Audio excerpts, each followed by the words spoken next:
Nagawa tayo ngayon ng PC70 Komatsu. Ayaw niyang mag-swing.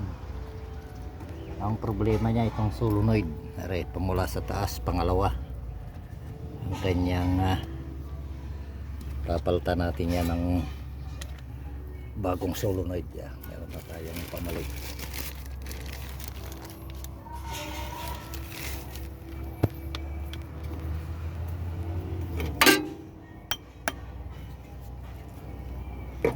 Tapos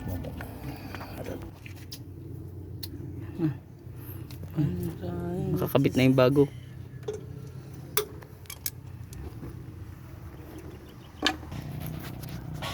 Yan, titistingin na natin. Gagana na siya ang swing.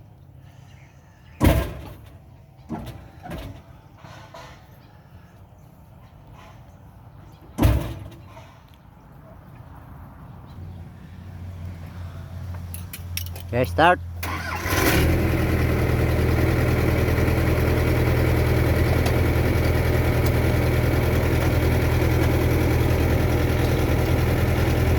Ayun, tornilyo na yun, higpitan mo ng kaunti. At tanggalin mo muna yun, Dong. Baka mawala yung tornilyo. Yung sa guide. Yan, ikinamay ko lang.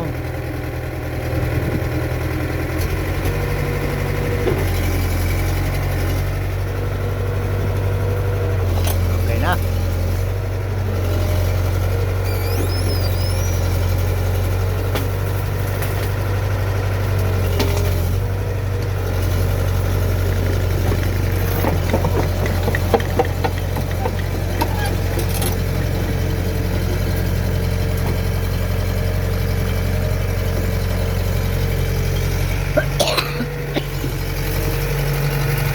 Ayos na.